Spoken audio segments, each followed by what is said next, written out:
Jayam Vishnu Pad Paramahamsa Prabhajakacharya Store His Divine Grace A.C. Bhaktivedanta Swami Srila Prabhupada Ki Jayam Vishnu Pad Paramahamsa Prabhajakacharya Store His Divine Grace Bhakti Siddhanta Goswami Maharaj Prabhupada Ki Jayam Nantakoti Vaishnava Vrinda Ki Namacharya Shri Haridas Thakur Ki ISKCON founder Srila Prabhupada Ki Jai Premsagaho Shri Krishna Chaitanya Prabhu Nityananda Shri Advaita Gadadhar Shivasati Gaur Bhaktivinoda Ki Jai Nitai Gaur Premanandi Hari Hari Bol.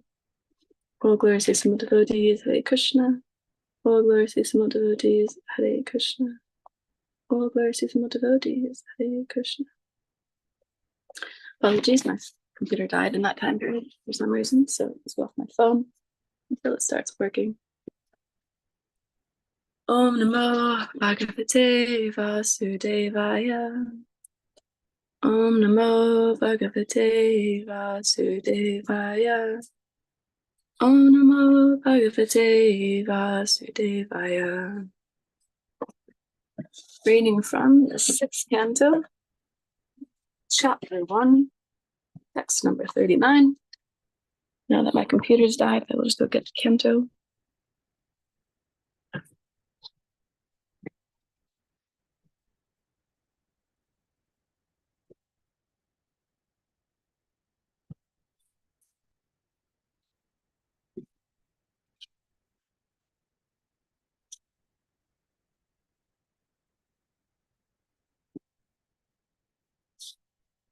Chapter 1 is entitled The History of Ajmal.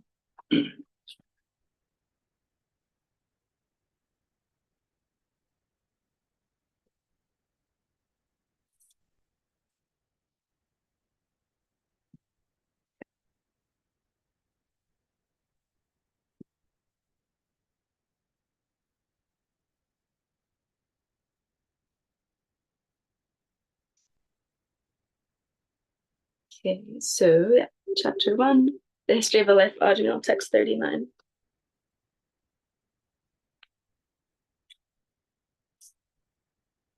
Tatvam svid driyate danda kim vyasa stanam ipsyatam dandya kim karina sarve ahosvit kachin katichin nirnam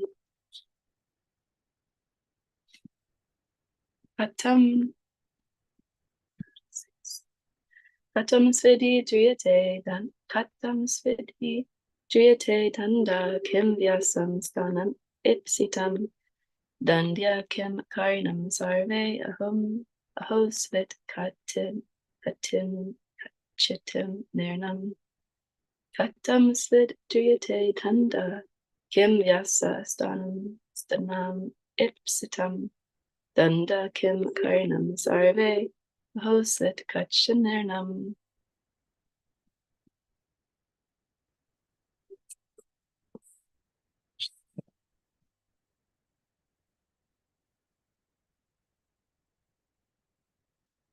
Sorry, I'm having technical difficulties to the max over here. Word for word, katim svit, by which means driyate is imposed, dandaha, punishment, kim, what, va, or, asya, of this, stanam, this, the place, ipshitam, desirable, dandya, punishable, kim, whether, karinam, furtive actors, sarve, all, aho, svit, or whether, kachit, some, nirnam, of the human beings. Translation and purport by Srila Prabhupada Ki Jai.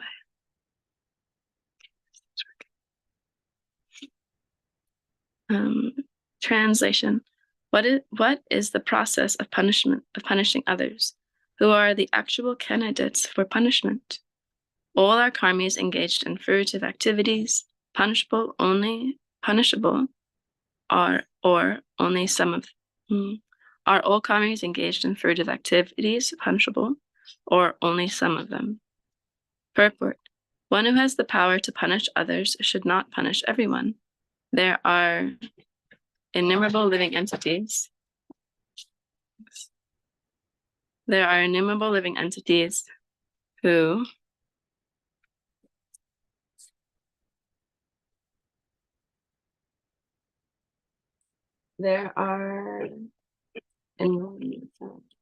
one has power to punish others should not punish everyone. There are innumerable living entities, the majority of whom are in the spiritual world and are nitya mukta, everlastingly liberated.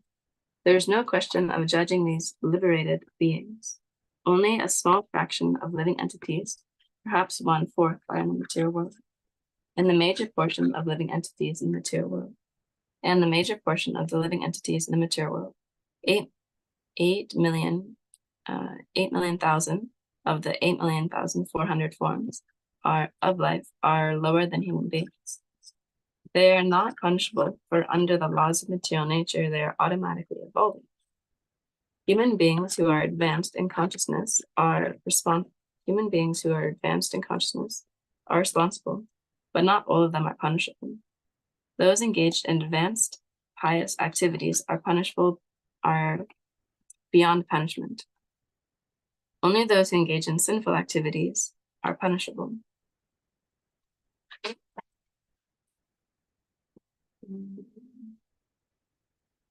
And why Yamaraj has been designated to discriminate between who is punishable and who is not. And why is Yamaraj been able to discriminate between who is punishable and who is not? How is one to be judged? What is the basic principle of authority? These are the questions raised by the Vishnu Dutas. Om Jnana-timirandasya Gyananjana Shalakaya Chakshuramitam Yena Tasmai Shri Gurave Namah. Jai Shri Krishna Chaitanya Prabhu Nityananda Shri Advaita Gadadhar Shri Vasari Gaur Bhaktivinoda. Hare Krishna Krishna Krishna Hare Hare, Hare Rama Rama Rama Hare Hare. Hare Krishna, everyone. Sorry for the technical difficulties. Working on that. So today we're reading from the Srimad Bhagavatam, we mentioned, the 6th canto, chapter 1, the history of the life of Ajmal. And I'll just give me 1 second, I'm going to my computer and I'll make it a lot easier for me to give class.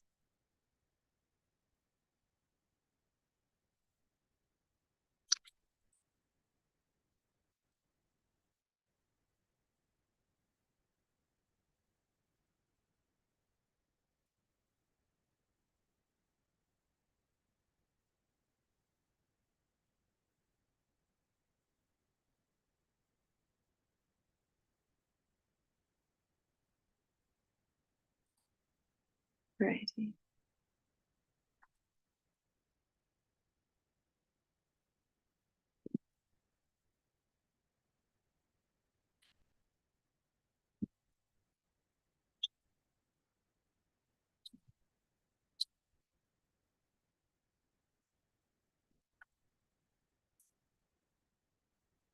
Okay, hopefully that makes it easier to hear me.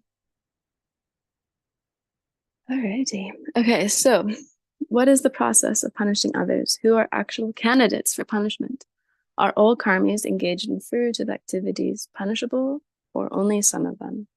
So right now in this pastime, for those of you who aren't super familiar with this pastime, we have Ajmal is at the point of death. He's about to leave his body, and before him he sees these gruesome figures coming towards him.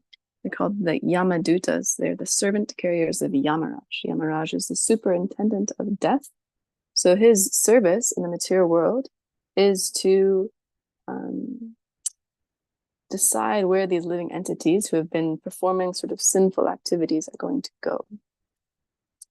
If they're going to go to this hellish planet or that hellish planet, or maybe they're not so sinful.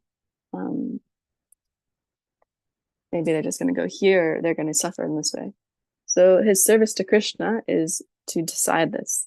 And he has these order carriers, the Yamadutas, who act on his behalf to go and grab people, grab their subtle forms and take them to the abode of Yamaraj and the hellish planets, so that they can be properly decided where to go. And this is interesting, where the Yamadutas and the Vishnudutas are meeting, because they usually never meet. The Yamadutas, as we were just saying, they're acting on the behalf, the order carriers of Yamaraj, and they are always dealing with sinful people, whereas the Vishnudutas are only seen when they're taking someone back to the spiritual world. So when they're returning, they're coming down, they're visiting someone, and they're bringing them back to the spiritual world in their Vaikuntha airplanes.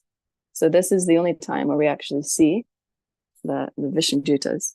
So this is actually a very special history that we're hearing, where the Vishnudutas and the Yamadutas are meeting. And as we were hearing in the earlier verses, that the Yamadutas are quite surprised because they've never been stopped before by anybody, because they never come in contact with the Vishnudutas. The Vishnudutas function underneath the instructions of Krishna to reclaim these souls who have fallen to the material world and bring them back to the spiritual world. And the Yamadutas are under Yamaraj, and they're different planets completely.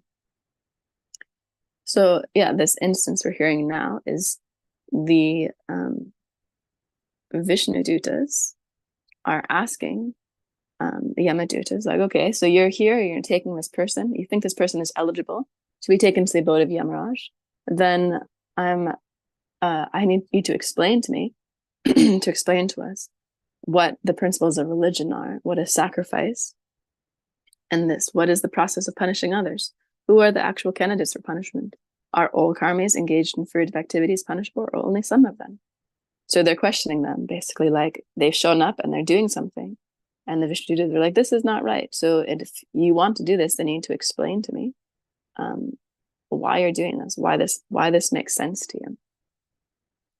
So then, as Srila Prabhupada's explaining in the purport, therefore the Vishnudutas particularly inquired about who is punishable and why Yamaraj has been designated to discriminate between who is punishable and who is not. How is one to be judged? What is the basic principle of authority?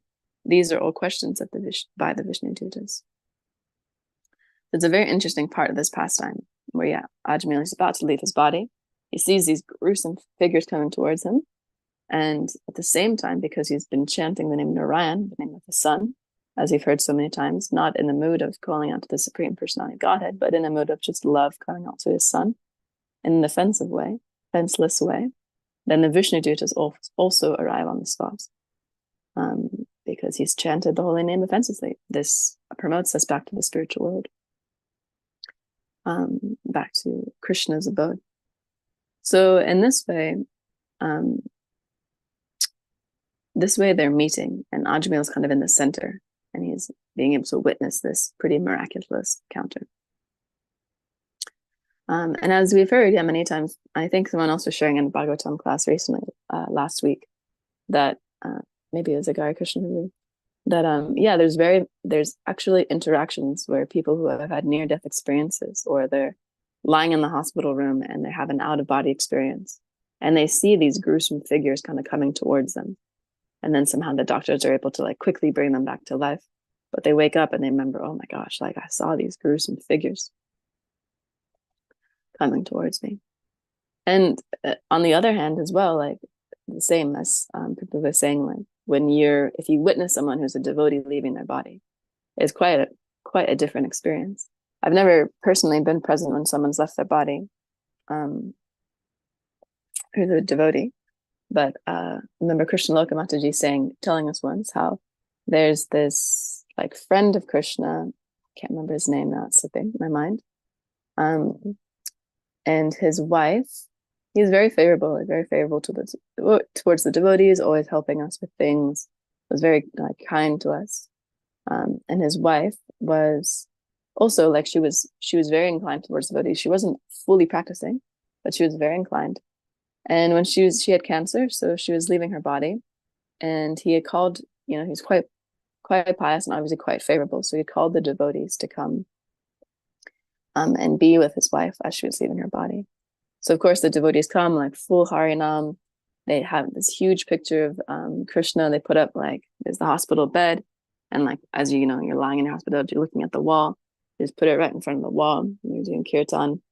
And Krishnalaka was there, and she was describing that, in the last couple of moments, this person was leaving their body.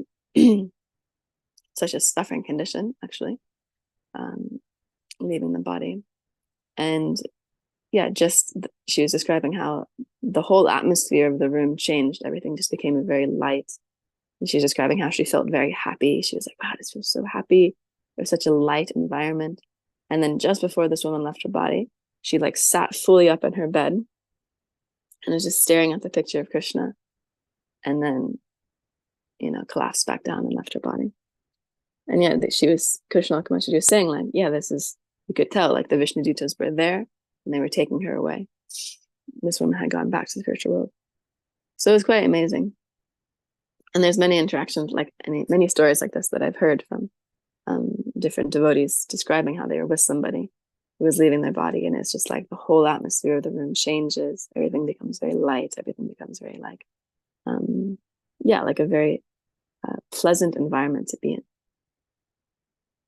So yeah, we hear about this so much.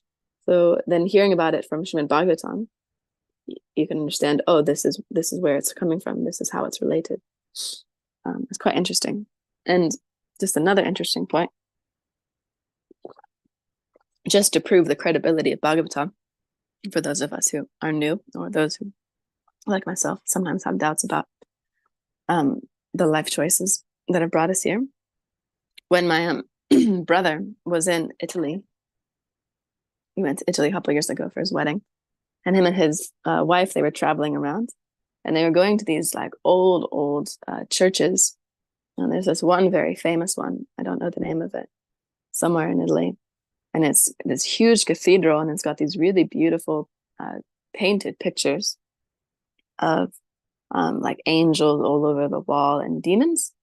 And it's really amazing. He was sending pictures on our group chat, and I was looking at the pictures, and they're just like spot on with the pictures of the hellish planets in the fifth canto, and the pictures of what the Yamadutas look like.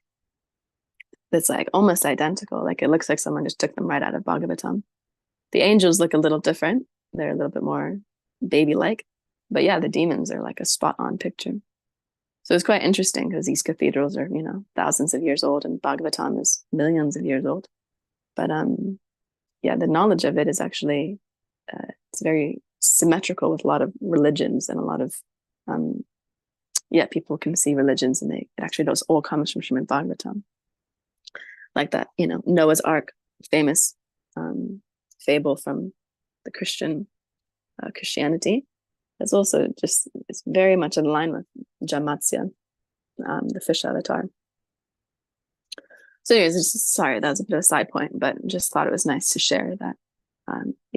This pastime of Ajmal is very interesting because it's actually very relatable to our lives, and the credibility of Bhagavatam is there. It might seem like, oh, that doesn't really make sense, or gruesome figures coming to take away your subtle body. Sure, that's like not actually reality, but this, as we can see, and if we look a little deeper in life, this is very, very accurate. Okay, so yeah, I want to talk a little bit about punishment, and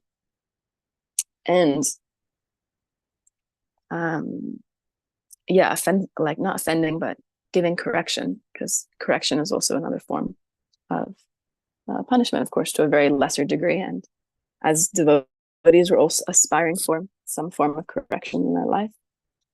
As we hear, we're always aspiring to be corrected, living to be corrected. So, I can't actually see anything.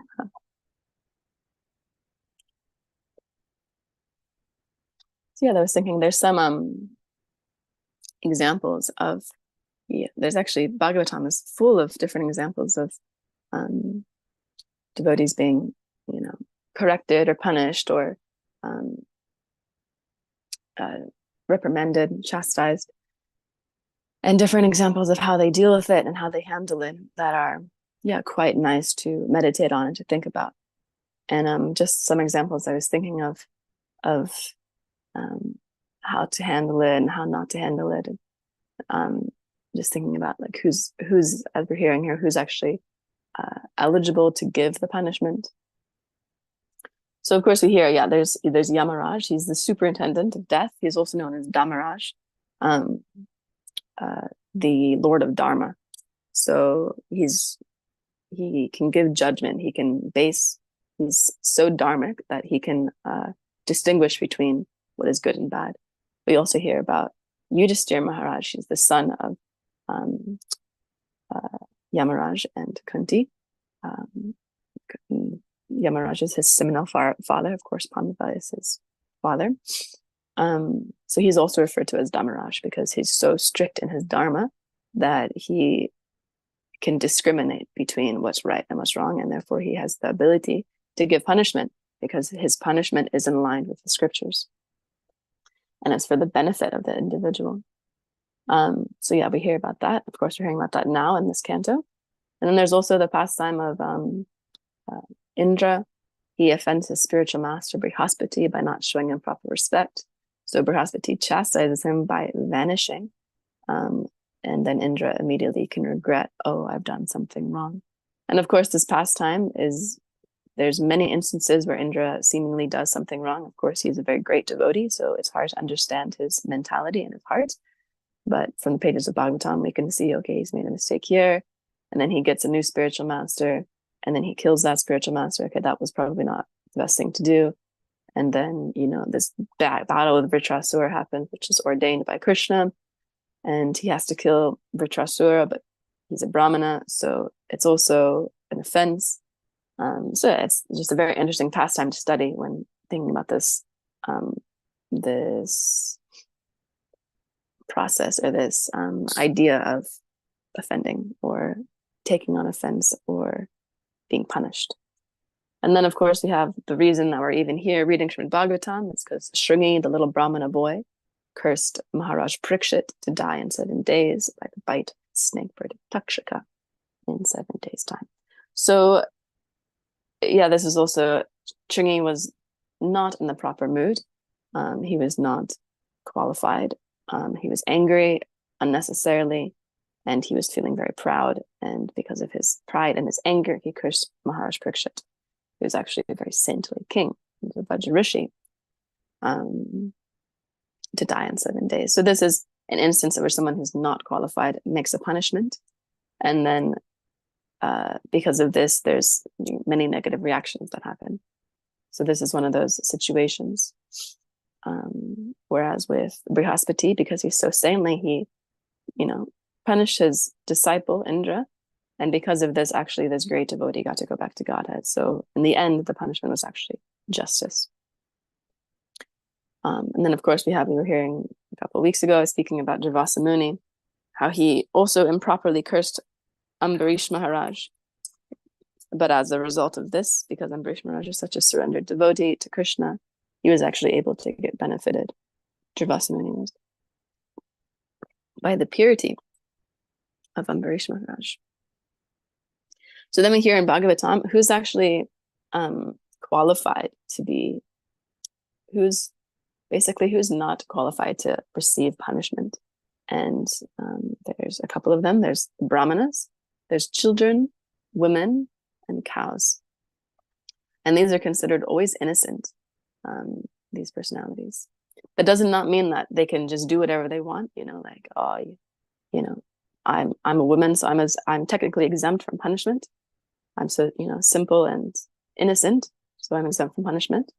No, it's actually because they're so highly trained and qualified, these personalities, even the cows, even the children, the brahmanas, they're so well trained that people would not expect them to do anything that would invoke punishment. Of course, nowadays it's not possible because no one's trained unless we're, trained by the spiritual master. So this cannot be the same application. Of course, with children, when they do something silly and they deserve a punishment, it's out of love.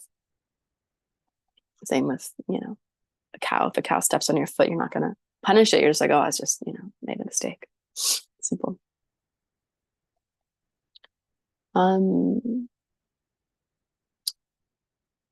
Yeah.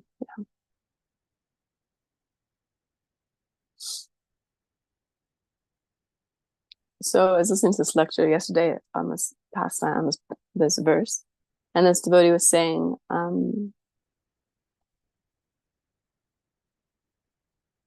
that Prabhupada had said that misbehavior is exempt from Shudras because Shudras are always dependent.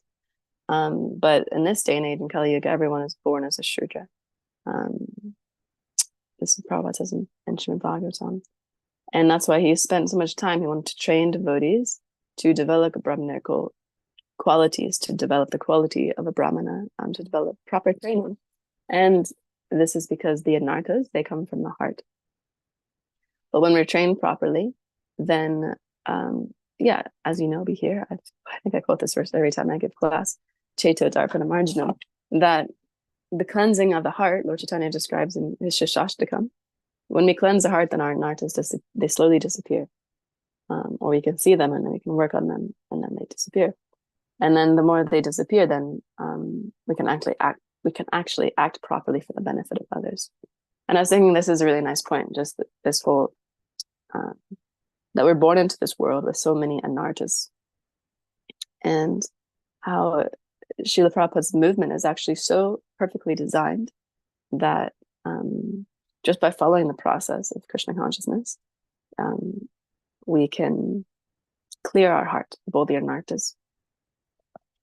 And then from cleaning our heart of all of the anarthas, we make progress over time. We can actually see where we are. We can make progress. We can see how unqualified we are, which is great because it allows us to be in some state of humility. And then, so we cleanse our heart, and then we can, following the process and by getting training, as Prem Prabhu was saying yesterday, we actually develop Brahmanical qualities. And then we can, rise to the stage of a Brahmana or a Vaishnava. And this doesn't mean that our Varna is changed. You know, this whole debate about Varnashram Dharma. Can we do it? Can we not do it? Is it possible? Is it not possible? There's so many different, I'm not gonna get into this because it's a whole topic, but I was really thinking about this the other day, how Srila Prabhupada's training devotees to have Brahmanical qualities, and Bhagavatam we're training to have Brahmanical qualities. So it might not be your nature to study, to teach others, or to study, vast amounts of knowledge, but we can still develop the qualities of someone who's in a Brahmanical state of life, which is a Brahmanical state of life, but also a Vaishnava state of life, or the mode of goodness lifestyle. Even if we're born in the body of a Chandala, we can still rise to the platform of Vaishnavas. That's what Lord Chaitanya and Bhaktisiddhanta Saraswati and Srila Prabhupada were pressing so hard, that your birth does not qualify your Varna or your status of life. You have to develop these things. These things come by character, which can change. The character of a person can change over time. Sometimes we hear that people, like, no one can change. You just are who you are. But this is not true. Actually, our character can change and we can become very saintly. We can rise from the most tamasic state of life to a very saintly state of life. It's very possible. I've seen it. And when devotees come and you're like, man, this person's going to take years before they can get this together. And then, very quickly they become such exemplary Vaishnavas. And I can see for myself, I came from like such a tamasic background, like very, very tamasic, like very tamasic. And just over the years, I can see slowly making some advancement out of the mode of ignorance, coming out of the modes slowly over time. The process really does make a difference. And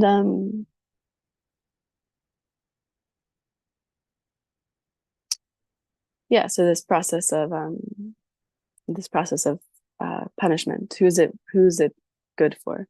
So we've heard that these characters, these four people, these four classes are exempt from punishment due to their qualification, and due to they're so highly qualified that no one would expect that these people would commit anything that's wrong. That's why it was such a shock for Maharaj Parikshit when he saw this this personality Kali personified in the first canto beating a cow, because he's like, why would you beat a cow? Cows do nothing wrong. Why are you, what is the issue here? Who are you? What is your qualification to be inflicting punishment on someone who doesn't deserve it? So yeah, this is very interesting. And then I was thinking also to speak a little bit, let's see.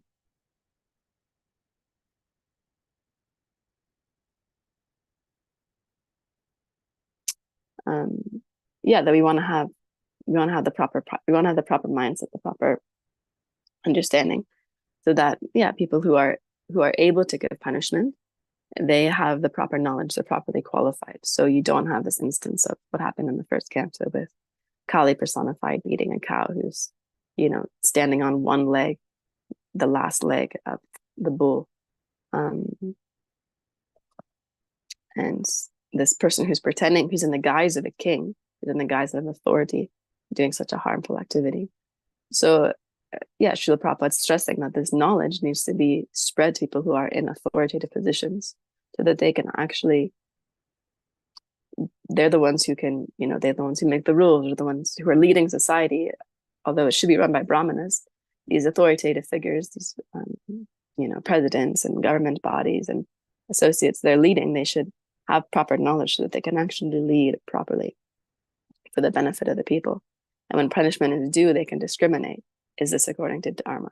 Should this happen? Or is this just out of pride? Is this out of arrogance?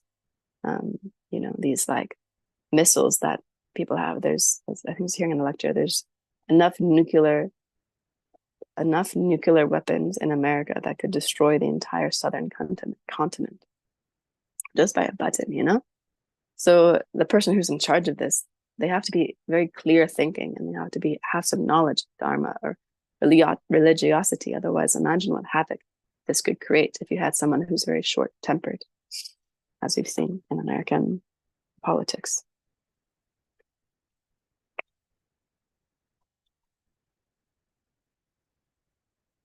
So in our own lives, on a smaller level, there's this famous quote by Bhaktisiddhanta Saraswati Thakur, and he says, telling one of his disciples, I don't know why you have taken up, or let me get it right. I don't know why you've taken up this position of giving correction.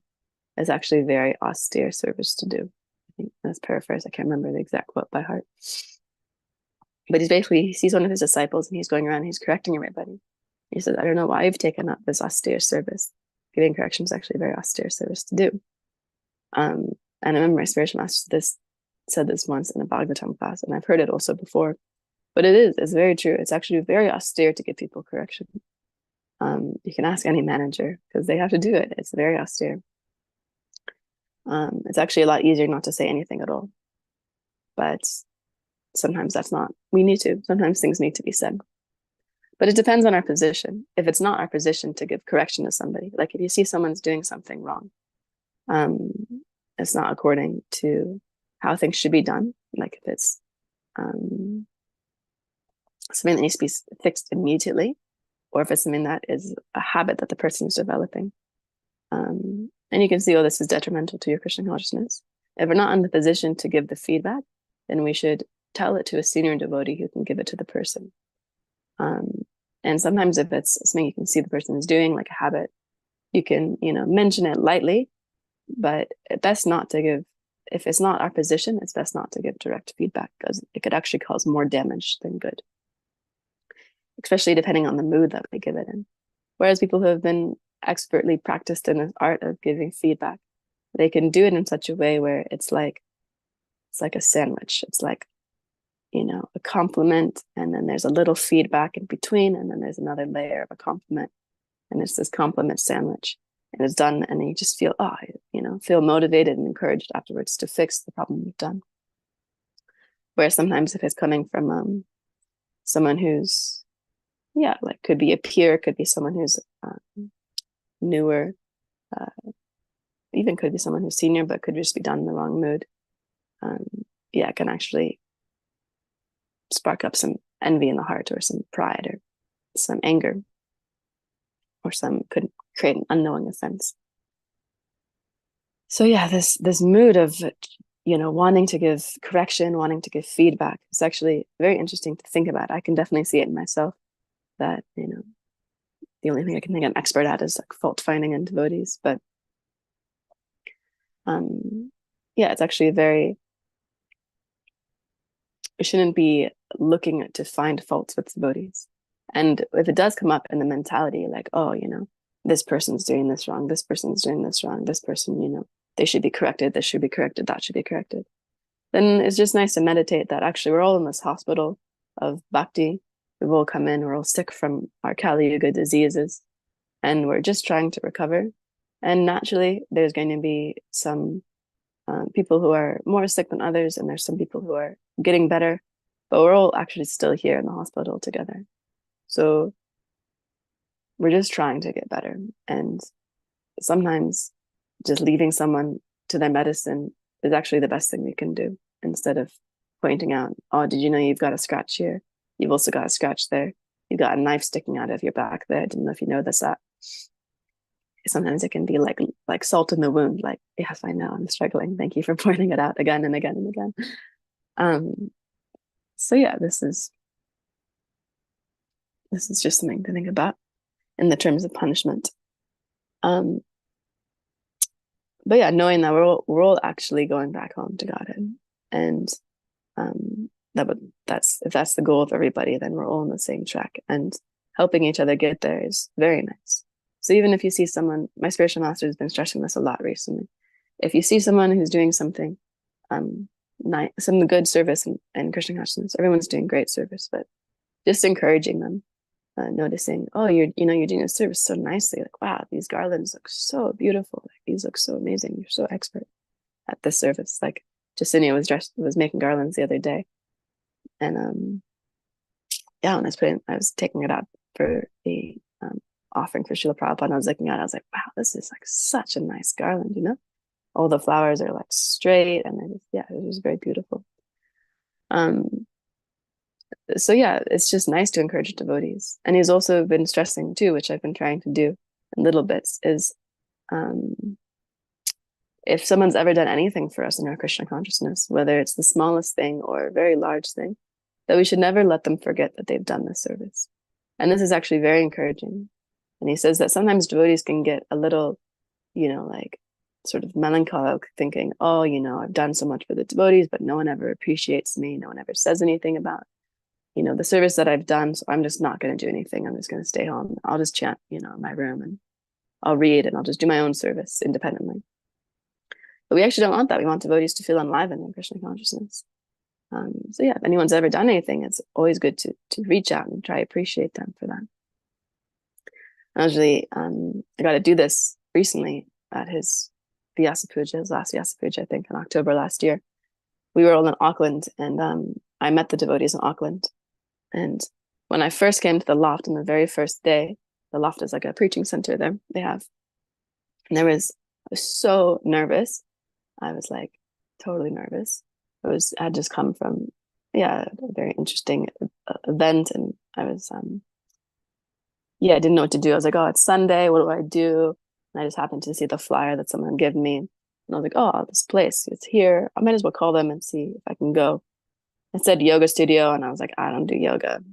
I'm not going to lie. And I'm wearing jeans. I'm not really into yoga. I don't know what to do.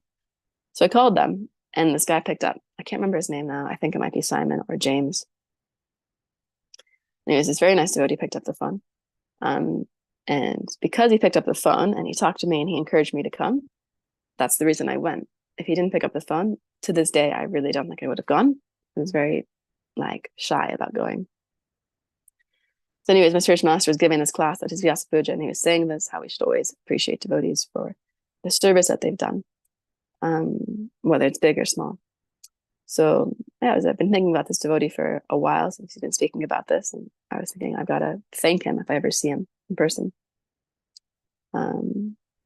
So anyways, he was there at that ceremony, that Vyasa Puja. I remember seeing him in the prasad queue, and I was like, oh my gosh, he's there. Okay, I've got to do it. I've got to thank him. So anyways, I went up, he was washing up, and I went up to wash up, and then I got really nervous, and I stood back and I did a lap around the prasadam hall, and then I came back again. And then finally I built up the courage, and I was like, okay, I gotta talk to this devotee and appreciate him and thank him. And yeah, I was very like, I don't know, like timid to do it. And then yeah, it was just like, Hare Krishna, I don't know if you remember me from like, you know, so many years ago. I was at the loft, and he's like, yeah, of course I remember you, of course I remember you. What's your new name? And I was like, oh, Madhupanila. And he's like, oh, very nice. And I was like, yeah, I just wanted to thank you. You know, you picked up the phone on the first day that I came to the loft, and if you didn't pick up, I probably wouldn't have come. So I was grateful for that service you did. And he was, yeah, I could see he was really touched, you know, like, he's like, oh, it's just such a small thing. And I was just like, yeah, it just meant a lot, you know, that you did that. Because of that, I feel like I was able to meet the devotees, and, you know, now look where I am. I'm so grateful for that service that you did. So yeah, because he was really encouraged by that small little thing. And although it was like very hard for me to do, just to, I don't know, go and approach somebody and I haven't seen in so long and appreciate them for something. Yeah, I could see they were really motivated by it. And yeah, and then I also felt very encouraged. I was like, oh, you know, it's so nice to appreciate the devotees. And once you start to do it, then you actually start to see the appreciation everywhere. I remember, yeah, his Holiness Devamita Swami was saying in a class recently that, yeah, once you start to appreciate the devotees, then you just can't stop seeing the nice things that people do, and it almost becomes like contagious. Like, oh, I want to appreciate this person. I want to appreciate that person. Now I want to appreciate this person. So you should do it every day, at least once a day. Try and find something in a devotee to appreciate. And yeah, and then this is a very nice mood. It really encourages not only us but also the devotees. And when the devotees are so encouraged, they can, you know, it's amazing what devotees can do when they feel encouraged and yeah, loved and appreciated in service. It's quite amazing. I heard I heard a quote in a class a long time ago that's always stuck with me, that it's amazing what we can do when we're not attached to the results. Not necessarily that's in this context, but yeah, it's amazing what devotees can do when they're motivated and encouraged and they feel loved in their yeah, in their right service. Okay, so I'll stop there. Sorry, it's a bit of a sporadic class, but spoke a little bit about punishment from who's got the actual authority to give punishment, what punishment looks like when it's done from people who are unqualified, like the examples of Shringi and Durvasa Muni. And then personalities who are to be considered in Bhagavatam, are considered to be exempt from punishment. Of course, this is in a society where these people are actually properly trained and qualified to the extent that you wouldn't expect anything from them to be harmful. That's why it was so shocking for King Parikshit to see this bull being beaten by Kali Yuga personified. And then, yeah, I spoke a little bit about the proper mood to give correction in, and if we're qualified or not to give correction. If we think we're not qualified in any way, then best not to, and best to pass the observation on to a senior devotee who can properly give the correction. And then actually it's very nice, instead of trying to find faults in devotees and seeing all their ways that they're not up to perfection, being able to see their good qualities and recognizing that we're all in the hospital together. We're just trying to serve Krishna. And yeah, encouraging devotees is, yeah, very nice thing to do. It helps us look for the honey and see the flowers everywhere instead of noticing the wasps and the stools. Yeah, so anyways, I'll finish there. Does anybody have any comments or corrections or add-ins or realizations?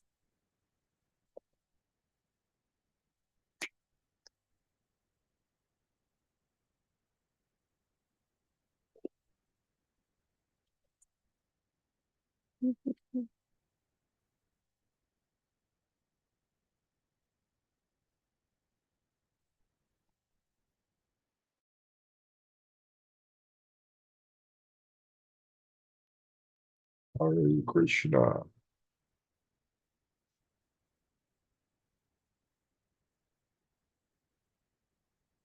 Leela, are you hearing me?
Sorry, I just got logged out of the Zoom meeting. I didn't hear anything that happened the last 2 minutes. If anyone said anything. Welcome back. Thanks. I'm sorry. Really struggling with technology this morning. Thank you for a very nice class. You made a bunch of wonderful points. I really appreciate that. It was nice to be able to hear your class. For some reason, unfortunately, when you get class from the temple room, I have a hard time hearing your voice. I have a very serious hearing impediment, but today I was able to hear you very clearly. And with regards to correcting devotees and looking upon devotees with a critical attitude,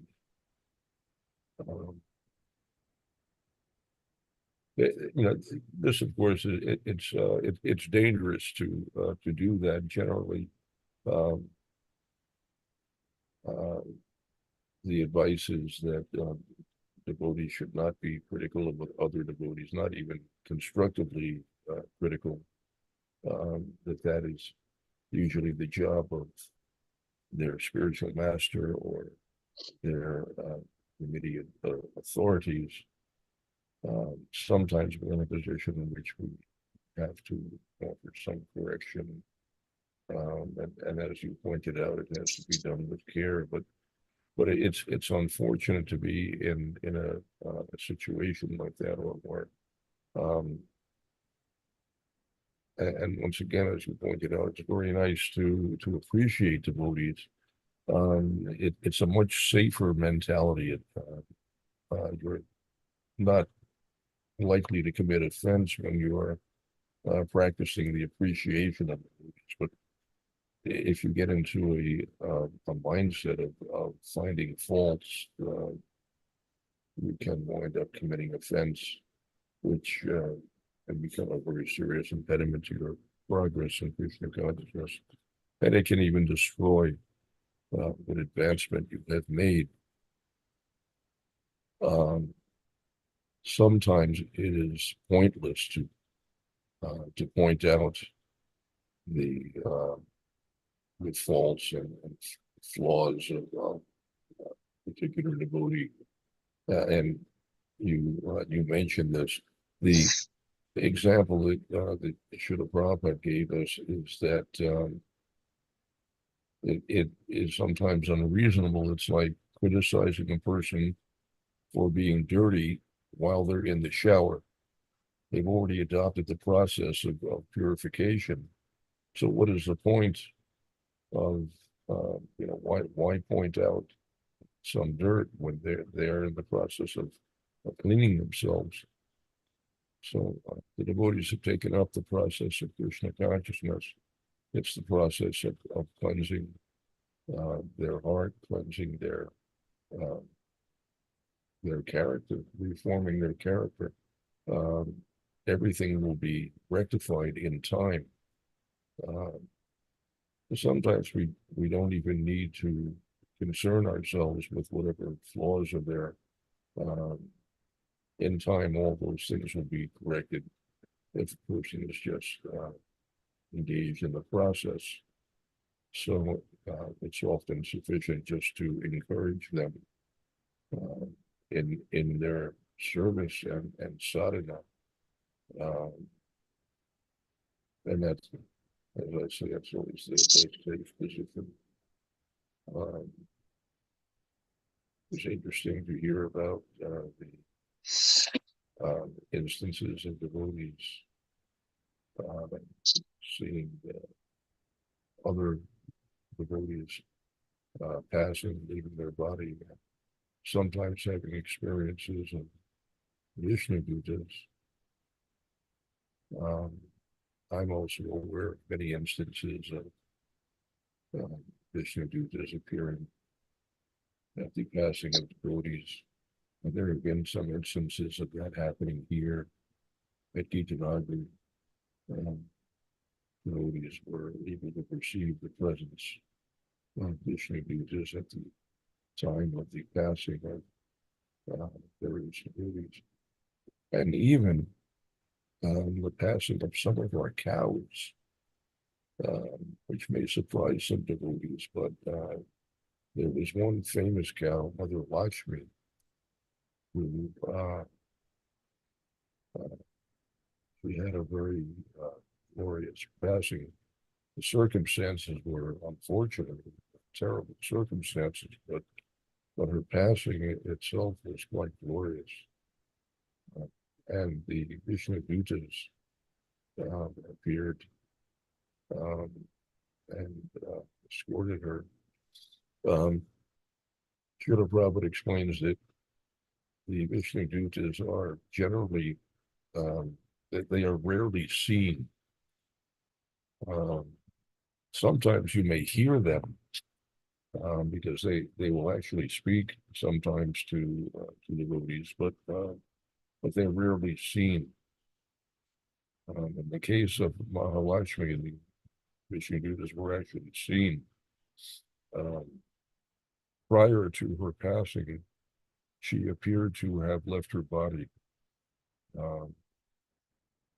I was caring for her during that period of time, a period of maybe a couple of days. I just stayed with her.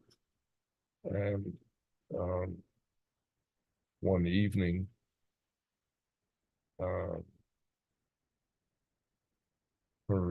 some of her daughters, she had given birth to a number of calves, and she had several daughters. I think 3 that were now mature cows. They all came to see her one evening, and they seemed to know that she was going to be leaving her body very soon. And Mahalakshmi herself also seemed to understand. All of them began to cry piteously. The daughters were all crying and shedding tears, dropping tears all over Mahalakshmi, who was lying on the ground, and Mahalakshmi was also crying profusely. And then her daughters had to leave. The herd was moving into another area, and so they had to go and catch up with the herd. And Mahalakshmi was left alone. And we had a recording playing of Srila Prabhupada chanting Hare Krishna. And, later during the evening, I was rearranging some things, and I had occasion to pick up the tape player that was playing this recording. Prior to that, I'm getting ahead of myself here. Prior to that, I was checking on Mahalakshmi. I could not detect any sign of life. There was no detectable breath. And when a cow breathes, it's quite obvious. They move a lot of air, but I couldn't detect any breath at all. And the heartbeat of a cow is also very, very strong. You can actually see the blood vessels move through their skin when the heart pumps. But I was unable to detect a heartbeat anywhere in her body. There's just absolutely no sign of life whatsoever. She appeared completely lifeless.